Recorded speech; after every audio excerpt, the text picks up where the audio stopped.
What is going on, everybody? Welcome back to Backseat Driver, and today's video we're talking about living with the 2025 Infiniti QX80. Alright, if you guys are interested in all of the details and specifications on this video, it's in my comprehensive review that's already been live on the channel, so you guys can check it out and see over 30 plus cool, fun, and interesting features of this vehicle. Today's video is really focused on living with this car and just my general overall thoughts and opinions and feelings about the QX80. Living with it for about a week now. I've been driving around several hundred miles and really gotten accustomed to this vehicle, and I want to just point out my observations and just discuss some of the things that surprised me about this vehicle. So first off, I reviewed this vehicle back in the fall of 2024, and I compared it to the prior generation, the second gen. This one is the third gen. In that video, I was pretty impressed with the vehicle, and I liked it. I thought it was a great car. But walking away from that review, in the comments and just discussing it with people who are in the automotive world, they brought up some really good points. The first one being that Infiniti got rid of the V8 engine. And the second thing is the price jumped up anywhere from $10,000 to $15,000. And both of those things really kind of impacted the way I felt about this vehicle after doing that review. I kind of started to sour on the QX80, thinking, you know what, again, Infiniti just kind of missed the mark here. But then I got this vehicle for a week and have been testing it and driving it for a week, and now I have, again, a very positive impression on this vehicle. I argue this is one of the best, if not the best, luxury vehicles to come out of Japan. That includes, obviously, Lexus, Acura. I'm sure I'm missing a luxurious brand here and there, but this is an incredible achievement and a huge upgrade over the prior generation. Honestly, words cannot put enough how big of an upgrade this vehicle is over the second gen. I mean, sitting in this vehicle, it is night and day, complete 180. I don't think I've ever sat in a prior gen and then the next gen and felt as big of a change as I've felt in this QX80. There's really nothing alike to the prior generation. It's truly a huge upgrade. And I want to talk about some of the pros here. So first off, one thing I really like, and I think a lot of people would agree with me, is the design. So looking at this vehicle from the exterior, the design looks very upscale, very premium. It looks futuristic in a way, especially with the LED lights up front. This one has the lighting signature. Keep in mind, the one I'm driving in is the top of the line autograph trim level. It's a new trim for the QX80. And so it's as, best as it gets. But I do like that you have that, nice exterior lighting, the little welcome sequence as you come up to the vehicle. It kind of has this cool LED sequence up front that just slowly lights up the grille. You got the light up Infiniti logo. The lights in the back, that big red light bar, looks really cool. You also have the side lighting that shines down Infiniti logo. I'm a sucker for it. I think it works. I like bunch of lighting. I'm kind of tacky that way, if you will. And I like how it looks. I like the exterior. I like those touches. And that attention to detail carries over onto the interior, where there's a lot of attention to detail here. Not only do you have nice soft touch materials all throughout, which is expected, and the prior gen had really nice luxurious touches on the inside as well, some nice wood trim, but this takes it to the next level. This takes it to what the price point is asking. You've got wood with pinstriping, you've got tons of ambient lighting, although I will say, in regards to the ambient lighting, I thought it would be a little bit more. When I reviewed this vehicle in the fall, it was in the middle of the day, and so I really didn't get to appreciate the ambient lighting. But sitting in this car with the ambient lighting on, it's a little bit muted or more tame than what you find in a lot of German vehicles. I love the interiors of the Mercedes products with all the ambient lighting, so it's definitely more muted than that, so just keep that in mind. But it still looks really good, and it's also adjustable. They have different themes. They have 64 different colors as well, so they do a really good job with that. Also talking about just the way they do the lighting on the interior with kind of this light up Infiniti logo on the passenger side.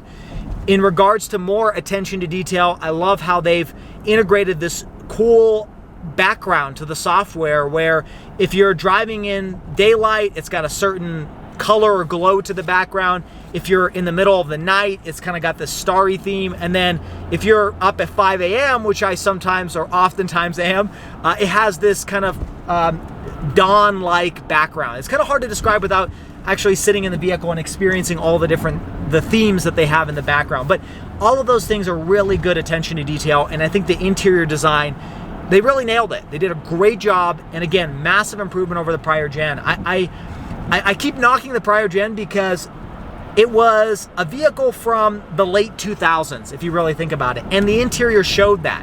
When you sat in the prior gen, you kind of had this curved dashboard, which was very similar to a lot of other late 2000s luxury vehicles, especially out of Japan, like Lexus and whatnot. And it just felt old. Not that it felt bad, it felt really nice, very luxurious, but it felt outdated. And this finally brings it up to the next level. This finally feels like a 2025 model year vehicle. Talking about these seats, extremely comfortable. They're much softer and have much more bolstering than the prior generation. That one has kind of a flat bench seat almost, and this one has a lot more curvature to it, very comfortable for long road trips. And the design in general, they're quilted, they look really nice. Another thing that I love about this vehicle, and this has to do with the fact that mine is the autograph trim level, is the 24 speaker Klipsch audio system. It is amazing. I love the way this thing sounds. It makes me want to drive this vehicle and just crank up the tunes. Great bass, great clarity and crispness. I mean, it is a really, really good sound system. It's up there on par with all of the best from Mercedes, BMW, etc. Really good sound system. And I mentioned this in my review, I'm glad they've stepped away from the Bose audio systems, because I was never a big fan of the Bose audio system, especially like my brother has an Infiniti as well. It's a Q50, but in that vehicle, he pretty much had no bass. Even though he had the Bose premium sound system, it really didn't have any oomph to it. And I felt that in general with Bose systems, they kind of feel a little bit just mediocre, personal opinion. And I like this upgrade to the Klipsch audio system. Great system, sounds much better. Next up, as I'm driving here on the freeway, I want to talk about a couple things, and I am a little bit scattered all over the place, but I want to make sure I hit all these topics because I want to cover a lot of things here. First is the proportions of this vehicle. There's no hiding that this is a full-size SUV. It is massive. It feels massive not only with the proportions of like knowing where your blind spots are, where the edges of the vehicle are, but also feels massive just how the throttle feels and how the braking feels. The braking is very, very spongy. And this is very reminiscent of the prior gen as well. And honestly, any full-size SUV, it's kind of like you gotta push down on it pretty far to engage the brakes. And you know, this vehicle's heavy, so it takes a little bit more effort to stop the vehicle. So those are all comes with the territory of having this large of a vehicle. And it's not super reassuring. I wish the brakes were a little bit more precise. I wish it, had a little bit quicker throttle response. And that doesn't have to do necessarily with the fact that this is the 3.5 liter V6. It's just in general, it's a big lumbering car. I mean, it's not meant to really canyon carve. I wouldn't take this at any high speeds on a corner. This thing is meant to go great in a straight line on a freeway on a road trip. That's really the main intention here. And there's no way that Infiniti is hiding that. That's just kind of the nature of the beast. I do want to talk about the self-driving here. So you activate it by pushing the button on the steering wheel, you set it, and the standard mode it turns on is Pro Pilot Assist, and you can activate the steering assist. So it's the lane centering technology. And it works really, really well. The prior gen, I don't even think it had lane centering. I think lane departure warning was the only thing. I don't even know if it would push you back in the lane. I think it was just a vibration of the steering wheel. I mean, it was antiquated. This is finally up to the 21st century, 2025. This also has, on the autograph trim and on the lower trims, it's optional, Pro Pilot Assist 2.1, which is hands-free driving on the freeway. Now, on the particular interstate I'm on right now, it rarely ever works. Like right now, it's not working. It's only using lane centering. I have to have my hand on the steering wheel, but having my hand on the steering wheel, it's very easy to do because it's a two-spoke steering wheel, and it's got this nice little armrest almost on the bottom where you have the flat bottom design. So I can simply rest my hand on the steering wheel and it works seamlessly. But the 2.1 Pro Pilot Assist works on some other interstates. However, it works on and off. it will work for 30 seconds and then shut off, or it'll give me an error where it says HD map under maintenance, and it's definitely a work in progress. Now, when it does work, it works great. I can take my hands off the steering wheel as long as I'm paying attention to the road. It uses sensors behind the steering wheel to ensure I am. It works great. It keeps me centered. I took it on a pretty steep curve the other day. I think I even did it in my review, and it kept that curve the entire way. Didn't have my hands on my steering wheel. So really, really good job there, but it doesn't work all the time. So something to keep in mind. A couple other things to point out that have been upgraded over the prior gen is the way the suspension feels. Now, the prior gen also rode really soft. I never really had any complaints with the ride quality. This rides a little bit better, which makes sense because this is riding on a new platform. It's got more structural rigidity, and this one, on everything but the base trim level, comes with air suspension. Now, what's nice about that air suspension is when you're parked, this thing slams down to the ground, makes it really easy to get in and out of the vehicle. You also have a side step, which makes it even easier. But when you're riding, it lifts it up a little bit, and this thing soaks over or glides over bumps pretty well. Now, I did review a Cadillac Escalade a few years back, and I think Cadillacs are like probably the #1 spot in terms of ride quality. They do a really good job soaking up bumps, but this is close to that. This is probably second or third in the full-size SUV space. Still soaks up bumps really well.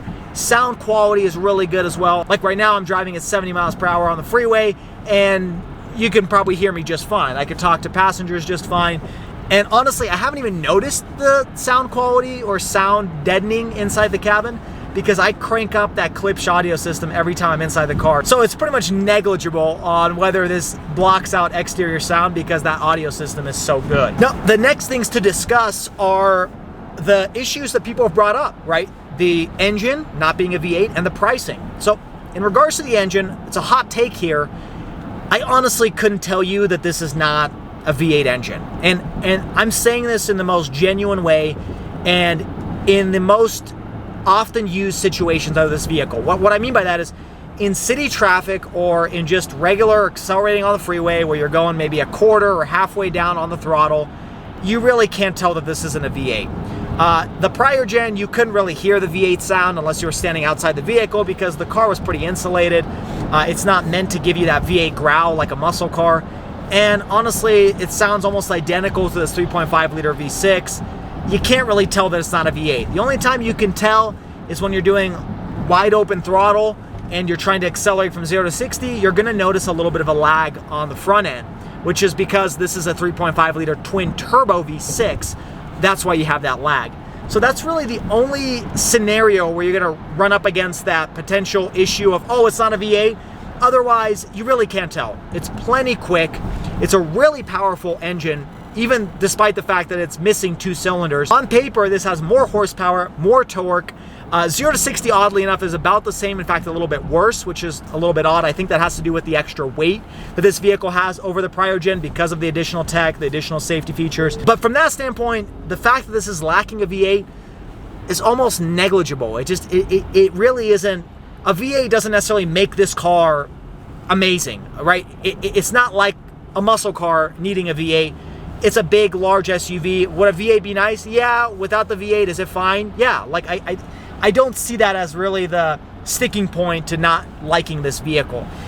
Pricing is another topic, and it's a very important one because everything seems to go up in price. And not to justify the fact that, okay, this vehicle is more expensive because things are getting more expensive, but I can see why this vehicle is priced where it's at.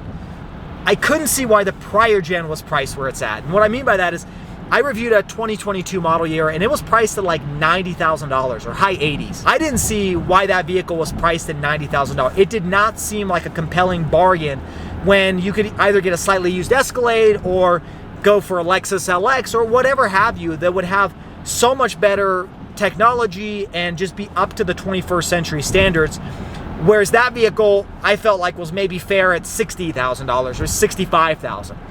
This, although it's gone up in price significantly over the prior gen, I can see why. This is night and day difference. I mean, the software here is the best software Nissan has ever used in any of their vehicles. Now, interestingly enough, the most affordable vehicle that Nissan offers, the Kicks, also comes with a very similar version to this software. So the most expensive and least expensive vehicle that Nissan sells has this same software, but it is an amazing software. It's top notch. It's one of the best in the industry because it's based on Google's operating system. It's a Google-based software. They really made it for this vehicle, and Google makes software for other vehicles as well. Like GM uses a lot of Google software, and it's a great system. It's super snappy. It's very colorful.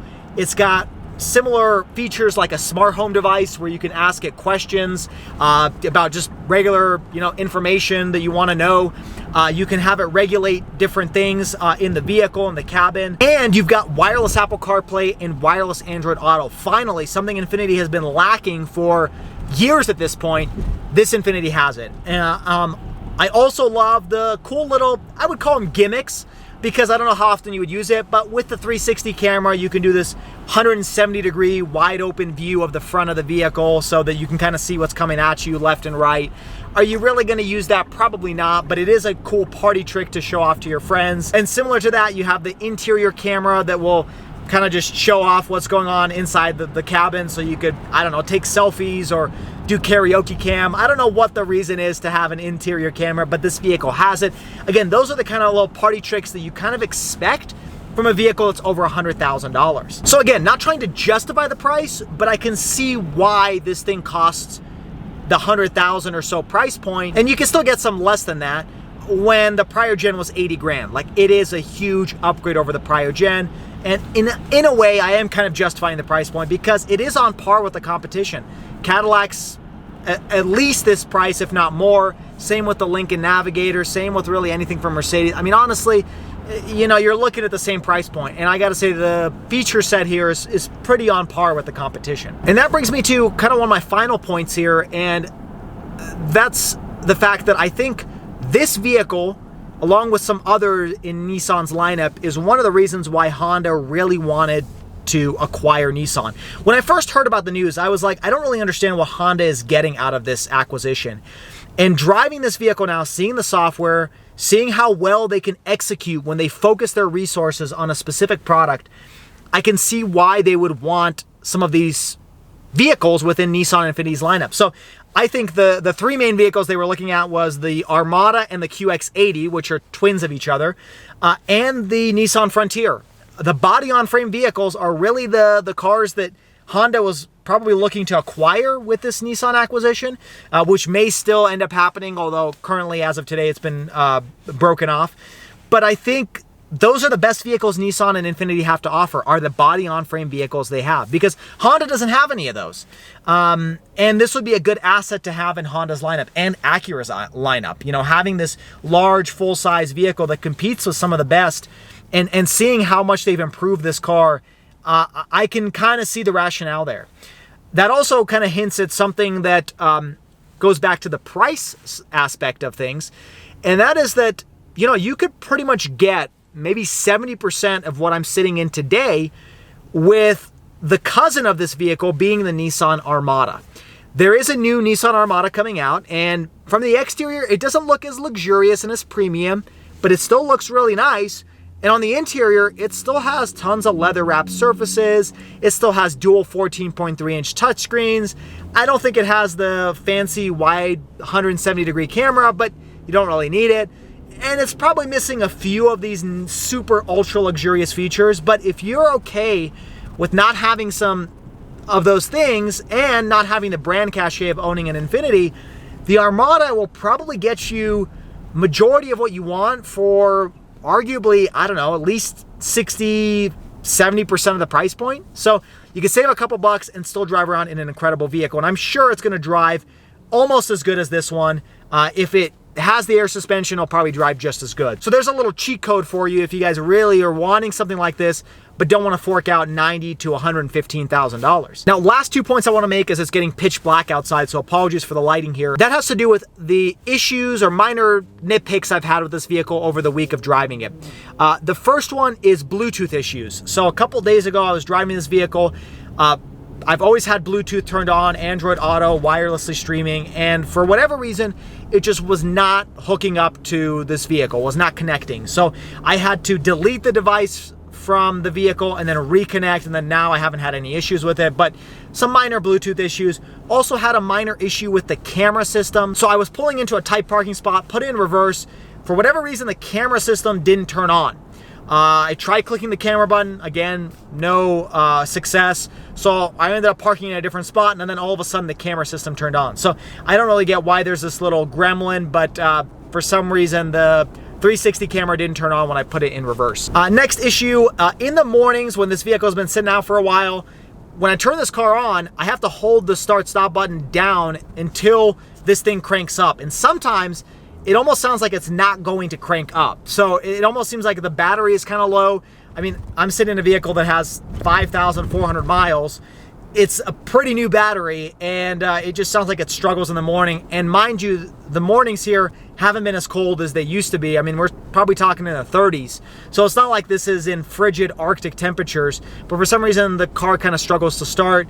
Not sure why that is. Now, I will point out that this may be an early pre-production model, and so some of the nitpicks I have with this vehicle are just given the fact that this is the first model year and probably one of the first, you know, several hundred that was ever produced, if not even less than that. So some of the stuff I point out may not even be applicable to some of the vehicles driving around on the road today. The last nitpick is the gear selector. It's a button style gear selector, and I don't love it. It always requires me to take my attention off of the road and pay attention to what I'm clicking, because in most cars I kind of have muscle memory. I know where reverse is, I know where drive is, either if it's a traditional gear selector or if it's on the steering wheel like it is in my Rivian. Here I always have to pay attention and look at where park is, what drive is, and I just don't think it's necessary. I think honestly a column mounted gear selector would have been better, and it would have saved just as much space. Last item before we finish off this video is competition. Now, I would say the vehicle I'm sitting in today is on par with the latest outgoing Lincoln Navigator and Cadillac Escalade. I reviewed the Cadillac Escalade recently and it was fantastic. That said, there is a facelifted Escalade that is currently hitting dealership lots that has this large mega screen that extends from passenger to driver's side. I mean, it's been entirely facelifted on the interior, and I don't know exactly how this competes with the latest Escalade. At the same time, I think a lot of people out there have a little bit of fatigue when it comes to large screens. I think they're ready for something maybe a little bit more traditional, and this Infiniti offers that. And again, you're not sacrificing the software here, because it's pretty much the same software you find on the Escalade. It's a Google-based operating system. So you just have a little bit less screen real estate, which may be something that you'd prefer, but something to keep in mind that there is a new version of the Escalade, and honestly, the Escalade is kind of the gold standard, in my opinion, when it comes to these full-size SUVs. So the fact that this meets the outgoing pre-facelift Escalade is really a compliment to Infiniti, because they really succeeded in making this the best Infiniti product. And it's a shame that they're discontinuing some of their other models, like the QX50, like the Q50. Had they utilized some of the design attributes and definitely the technology that they put into this QX80 into those other, you know, more affordable vehicles, I think they would have had a home run in their model lineup. I mean, the QX50 is a compact crossover that they're discontinuing, which is a segment that is one of the hottest on the market today. And had they put some of this technology in those vehicles, honestly, I think they could have done a lot better. Obviously, it would take a few years to circulate through all their lineup and make sure that all the vehicles are updated and the customers were aware of it. But had they had a few more years of putting in this vehicle's technology into their lesser vehicles, so to speak, I think they could have done really well. And hopefully they do that, but I just don't know if Infiniti and Nissan have a long enough runway to be able to do that, to accomplish that. But anyway, that finishes off my week review of the Infiniti QX80. I know it was kind of all over the place, but I wanted to address a lot of those things because ultimately I'm very impressed with this vehicle. I recommend it to anybody who's in the market for a full-size SUV. If you're, on the fence, or you maybe don't even know this exists, go to an Infiniti dealership and check them out, because I have a feeling it's going to surprise you as well. If you guys enjoyed this video, hit that like button and subscribe to the channel for all of the weekly car videos. And check me out on all the social media, same as the YouTube channel name. Until next time, everybody, as always, I hope you stay schwazy, stay healthy, have a wonderful day.